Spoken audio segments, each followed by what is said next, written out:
Today, we're diving into one of the most powerful stories you'll ever hear, the story of the Char Sahibzaade, the four sons of Guru Gobind Singh. This isn't just history, it's a story of courage so raw and faith so deep that it has inspired people for over 300 years. What does it mean to be a hero? Is it about age or power? Well, what if I told you that for the youngest hero in our story, the journey of unwavering conviction began at the age of just 6? 6 years old. Just let that number sink in, because it's at the very heart of this incredible story. So who were they?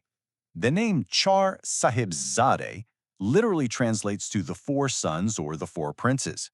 But, they weren't princes of land or gold. They were princes of faith. Let's meet these four remarkable young men.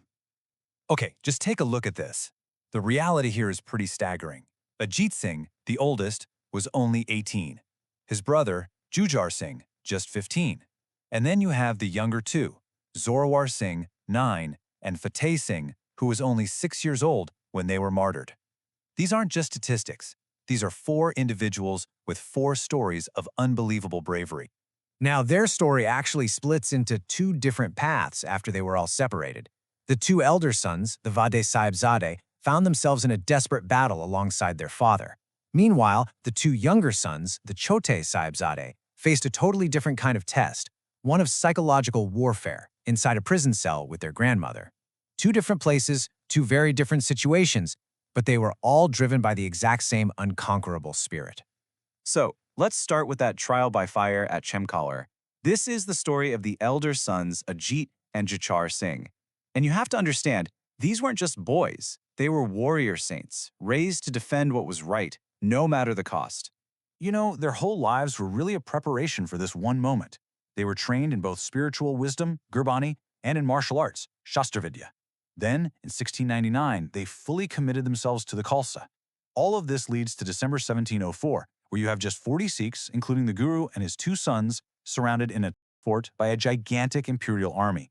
The odds weren't just bad, they were impossible. So, when the moment came, the 18-year-old Ajit Singh went to his father. He didn't ask for a way out. He asked for permission to go into the battle.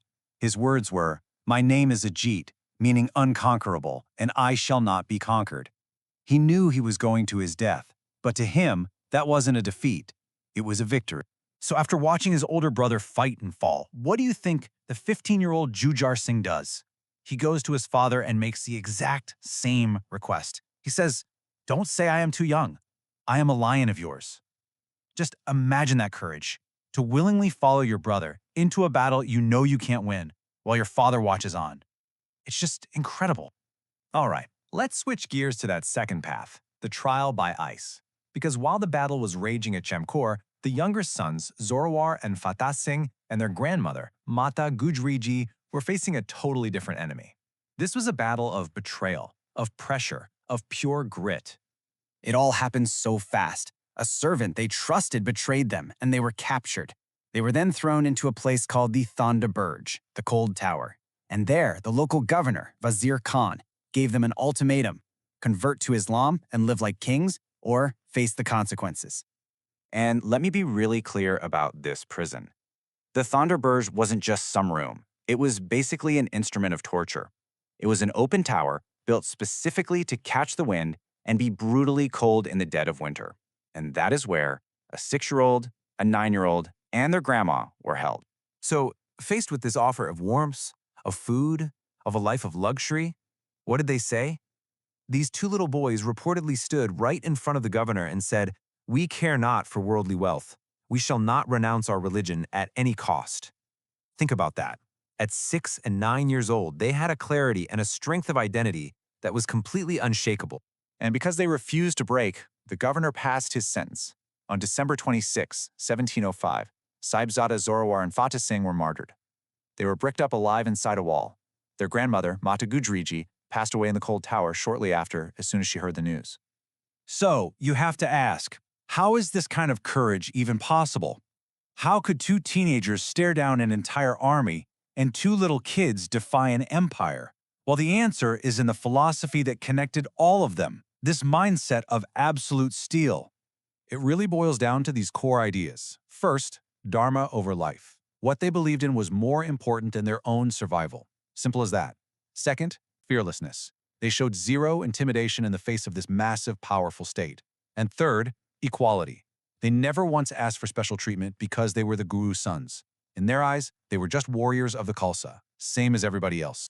But here's the thing. This story does not end in 1705. The sacrifice of the Char Sahibzaade created a legacy that is, I would argue, more alive and more powerful today than ever before. Let's take a look at how their stand is remembered right now. The very ground where those two young boys made their final stand is now a sacred site, Gurdwara Fatehgard Sahib. It's become one of the most important places of pilgrimage for Sikhs, a real, physical reminder of their spiritual victory. You know, in the end, the story of the four princes isn't really about how they died, it's about how they chose to live. Every decision they made was a conscious choice, rooted in their values. And so, their story leaves us with a question for all of us. What values are you willing to stand for?